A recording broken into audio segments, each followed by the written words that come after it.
So good morning and good afternoon, depending on where you are. And welcome to the Latin America Europe Symposium on Research Infrastructure. My name is Barne Stechmann and I'm the Head of Operations of EU OpenScreen, the European Research Infrastructure on Chemical Biology and Early Drug Discovery.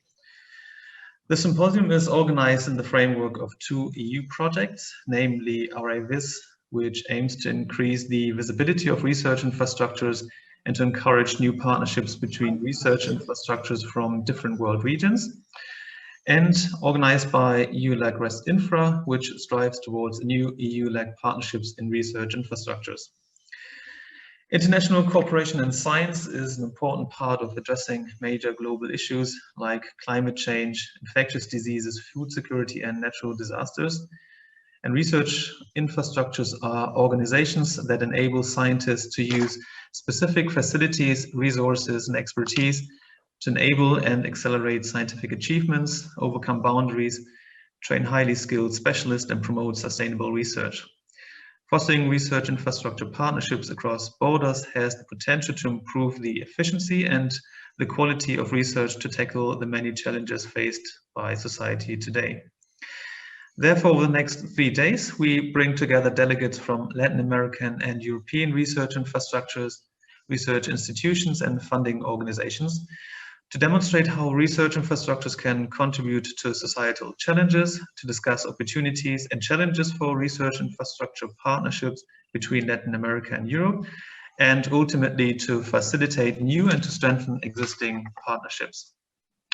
We initially planned to hold this event as an in-person meeting in Campinas, Brazil, but unfortunately, due to the COVID-19 pandemic, we had to organize this symposium as an online event.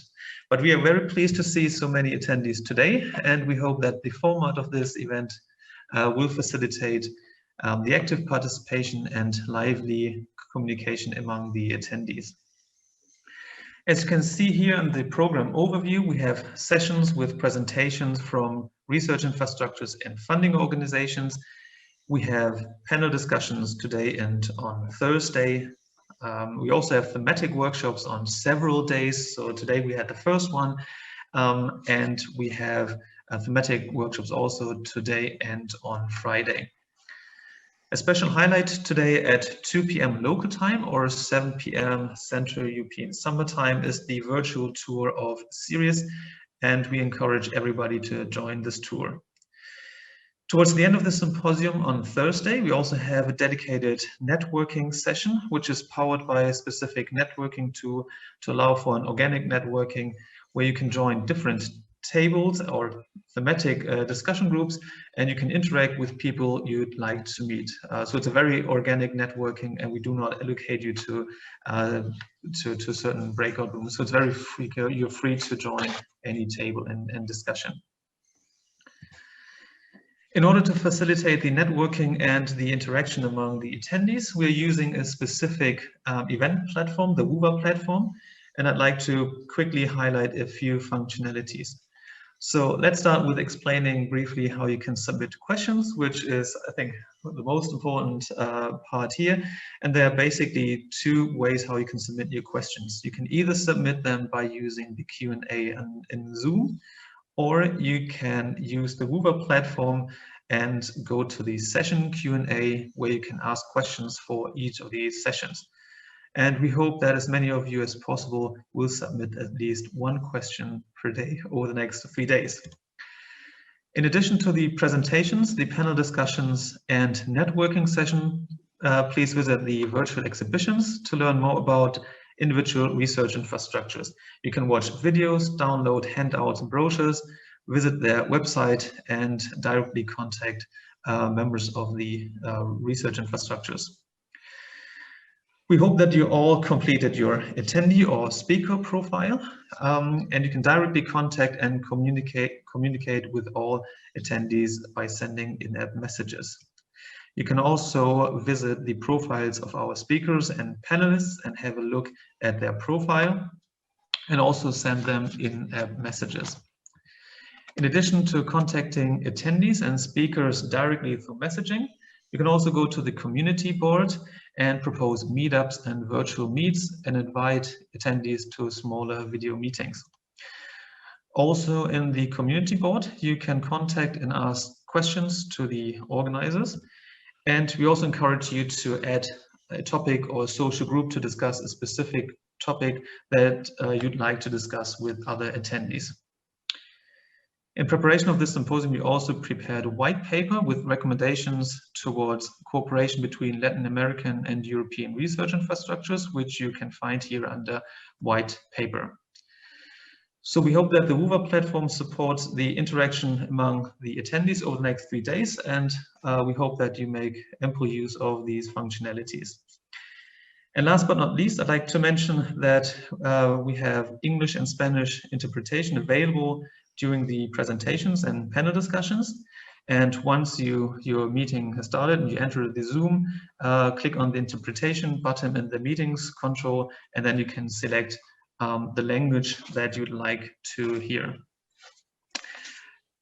And with this, it's now our great pleasure to welcome Professor Harry Westphal. Harry is the director of LNLS, the Brazilian Synchrotron Light Laboratory.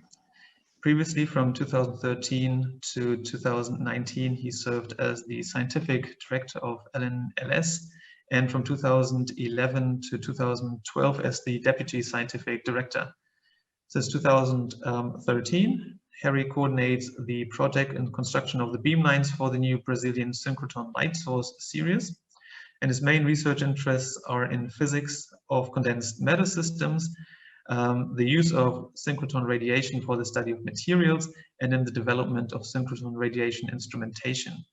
So thank you very much for joining us. I stop sharing my screen and then I hand over to you, Harry. Thank you for joining. Thank you, Dr. Steckmann. It's a very great pleasure to be here with you. Thank you for the kind introduction. And most of all, thank you for the opportunity to speak quickly and to give you a welcome to the Latin American European Symposium on Research Infrastructures. I am the director of the Brazilian Synchrotron Light Laboratory, which is one of the 4 national laboratories of CNPEM, the Brazilian Center for Research in Energy and Materials. And this is the LNLS, this is the laboratory responsible for operating Sirius, the new Brazilian synchrotron light source. CNPM is a national private, non-profit private organization under the supervision of the Brazilian Ministry of Science and Technology and Innovations, and is located in Campinas, São Paulo state. And unfortunately, you will not have a chance this time to visit us here. Hopefully in the near future, we'll have a chance to in-person meeting. And but I am here on the behalf of our General Director of the Brazilian Center for Research in Energy and Materials, Professor Antônio José Roque da Silva, which unfortunately couldn't not be here today, and asked me to welcome you all to this virtual 3-day symposium, which will gather together prominent delegates from Latin American and European research infrastructures and science policy organizations and research institutions to discuss common challenges and opportunities for cooperation between Latin America and Europe.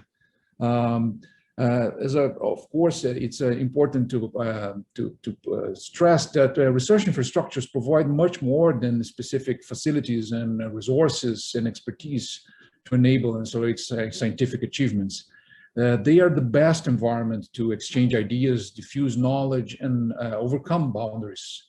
And history has showed us that over a long period of time, the main force in favor of greater equality has been the diffusion of knowledge and skills.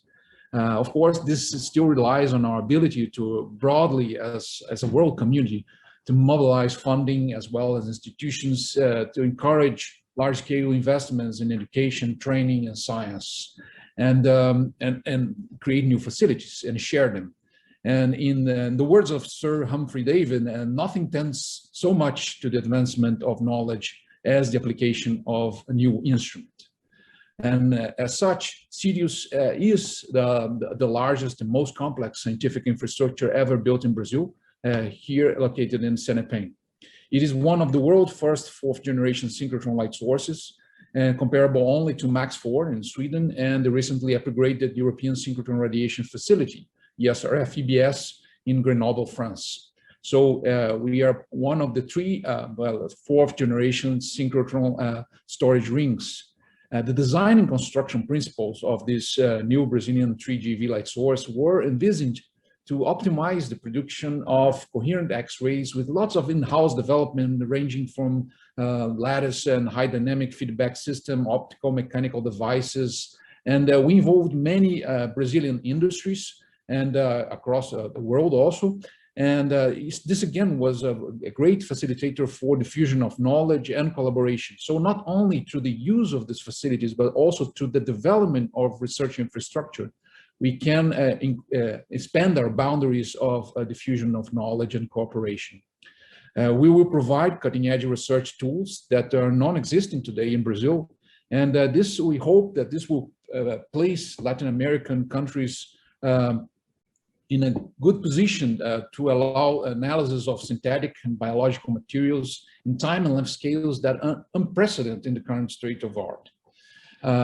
We will leverage development of research strategies in energy, in food, environment, health, and defense. And we expect that together with other laboratories and center research infrastructures in Latin America, we will make CENEPEM an important hub for scientific interactions. Obviously, this has been an extremely difficult time for people and societies, and hopefully we will extract important lessons for science and development and humankind. In the more restricted universe of research infrastructures, we all had to adapt to this new reality of social and particularly scientific interactions.